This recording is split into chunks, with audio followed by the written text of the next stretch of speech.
إن الله وملائكته يصلون على النبي يا أيها الذين آمنوا صلوا عليه وسلموا تسليما.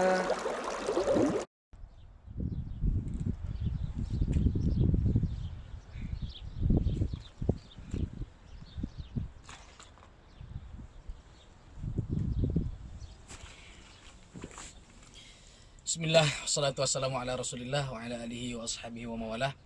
Sekarang kami berada di atas Jabal Thawab, yaitu sebuah gunung yang mana di atasnya ada sebuah gua kecil. Jadi gua itu jangan dianggap selalu besar ya, dalam masuk.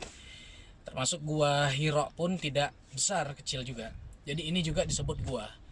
Yang dimana Nabi SAW suatu hari ketika terjadinya atau hendak terjadinya perang Khandaq, Nabi SAW hilang atau sahabat kehilangan Nabi.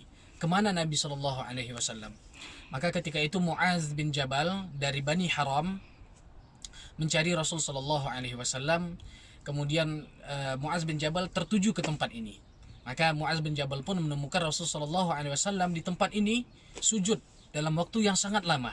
Tempat ini namanya Kahf Bani Haram atau Gua Bani Haram, karena di sini masih di sekitar daerah Bani Haram, daerah kelompok Bani Haram. Maka disebutlah gua ini Gua Bani Haram. Maka ketika Muaz bin Jabal radhiyallahu anhu mencari Nabi sallallahu alaihi wasallam, Muaz bin Jabal menemukan Rasul sallallahu alaihi wasallam sujud di tempat ini. Masya Allah.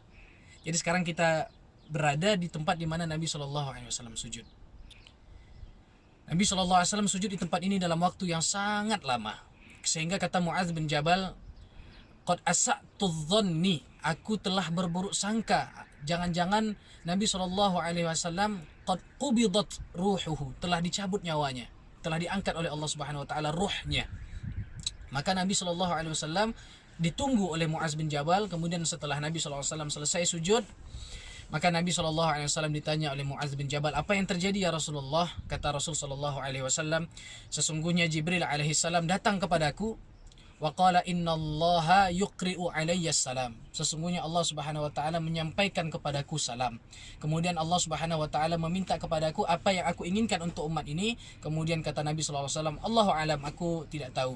Maka kata Allah Subhanahu wa taala, kata malaikat Jibril, bahwa Allah Subhanahu wa taala, la asu'uka bi ummatika, maka aku tidak akan mencelakakan umatmu wahai Muhammad. Maka jadilah umat yang terbaik adalah umat Nabi Muhammad sallallahu alaihi wasallam, umat akhir zaman. Kemudian kata Nabi sallallahu alaihi wasallam, maka setelah itu karena mendengarkan fadilah dan keutamaan dari Allah Subhanahu wa taala untuk umatku, maka aku bersujudlah. Maka kata Nabi sallallahu alaihi wasallam, afdalu ma naqrubu bihi ilallahi as-sujud, maka sebaik-baik cara kita mendekatkan diri kepada Allah Subhanahu wa taala adalah dengan bersujud. Maka ketika kita mendapatkan nikmat yang besar dari Allah, hendaklah kita bersujud syukur kepada Allah Subhanahu wa taala sebagaimana yang dilakukan oleh Nabi sallallahu alaihi wasallam. Atas syukurnya beliau kepada Allah bahwa Allah Subhanahu wa taala pilihkan umatnya ini, umat Nabi sallallahu alaihi wasallam ini sebagai umat yang terbaik, sehingga Allah Subhanahu wa taala tidak akan memperlakukan umat ini dengan sesuatu yang buruk atau yang jelek untuk umat ini, insya Allah. Maka apapun yang menimpa suatu umat Nabi Muhammad ini, ujian apapun, itu tidak lain dan tidak bukan hanyalah karena dosa kita semua, atau karena Allah Subhanahu wa taala ingin menguji kita, atau karena Allah Subhanahu wa taala menginginkan sebuah derajat di surga, tetapi tidak sampai kita ke derajat itu dengan amal kita. Maka Allah uji dengan cobaan, Allah jadikan kita sabar, maka Allah sampaikan kita kepada derajat itu sebagaimana dalam sebuah hadis yang sahih disebutkan seperti itu. Demikian kita sekarang berada di mana Nabi SAW pernah bersujud lama sekali dan dijumpai oleh Muaz bin Jabal radhiyallahu anhu. Semoga kita semua termasuk umat Nabi Shallallahu Alaihi Wasallam yang mendapatkan syafaatnya di yaumil mahsyar kelak, dan mudah-mudahan kita termasuk juga umat beliau yang berhak nanti minum di telaga Kautsar bersama beliau dengan kecintaan kita kepada Nabi Shallallahu Alaihi Wasallam. Wassallallahu alaihi wa ala alihi wa ashabihi wa man tabi'a sunnatahu ila yaumiddin. Wassalamualaikum warahmatullahi wabarakatuh.